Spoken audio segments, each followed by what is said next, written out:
Thank you, Chair. So let's play a game. Let's play a lightning round game. I'm going to be the bad guy, which I'm sure half the room would agree with anyway.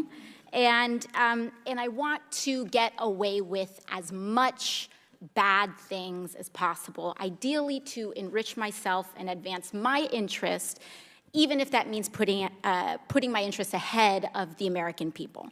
So, Mrs. Hobart Flynn. Oh, and by the way, I have enlisted all of you as my co-conspirators. So you're going to help me legally get away with all of this. So, Mrs. Hobart Flynn, I want to run. If I want to run a campaign that is entirely funded by corporate political action committees, is there anything that legally prevents me from doing that? No. Okay, so there's nothing stopping me from being entirely funded by corporate PACs, say from the fossil fuel industry, the healthcare industry, big pharma. I'm entirely 100% lobbyist PAC funded. Okay, so let's say I'm a really, really bad guy, and let's say I have some skeletons in my closet that I need to cover up so that I can get elected. Mr. Smith, is it true that you wrote this article, this opinion piece for the Washington Post entitled, "These payments to women were unseemly, that doesn't mean they were illegal"?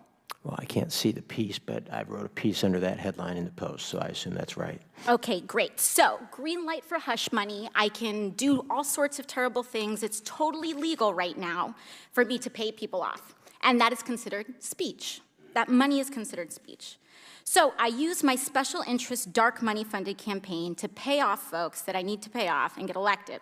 So now I'm elected, now I'm in. I've got the power to draft, lobby, and shape the laws that govern the United States of America.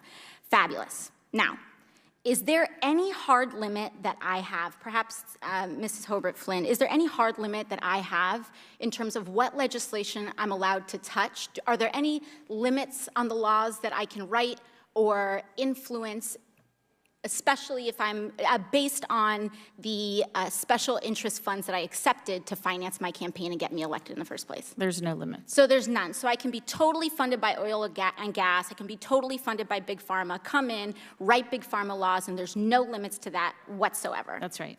Okay, so awesome. Now, Mr. Mirabani, the last thing I want to do is get rich with as little work possible. That's really what I'm trying to do as the bad guy, right? So is there anything preventing me from holding stocks, say, in an oil or gas company, and then writing laws to deregulate that industry and cause, that could potentially cause the stock value to soar and accrue a lot of money in that time? You could do that. So I could do that. I could do that now with the way our current laws are set up. Yes? Yes. Okay, great. Okay, so my last question is, or one of my last questions, I guess I'd say, is it possible that any elements of this story apply to our current government and our current public servants right now? Yes. Yes. So we have a system that is fundamentally broken. We have these influences existing in this body, which means that these influences are here in this committee shaping the questions that are being asked of you all right now. Would you say that that's correct, Yes. Mr. Marabani or Mr. Schaub? Yes. All right, so one last thing, Mr. Schaub.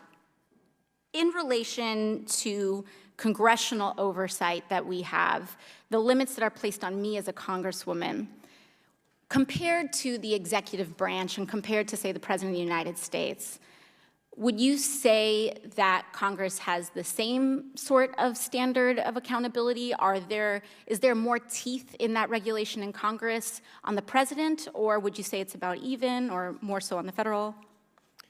In terms of laws that apply to the president, yeah, there's just almost no laws at all that apply to the president. So I'm being held, and every person in this body is being held to a higher ethical standard than the President of the United States. That's right, because there are some ethics committee rules that apply to you. And it's already super legal, as we've seen, for me to be a pretty bad guy. So it's even easier for the President of the United States to be one, I would assume. That's right. Thank you very much. Mr. Roy of Texas is recognized.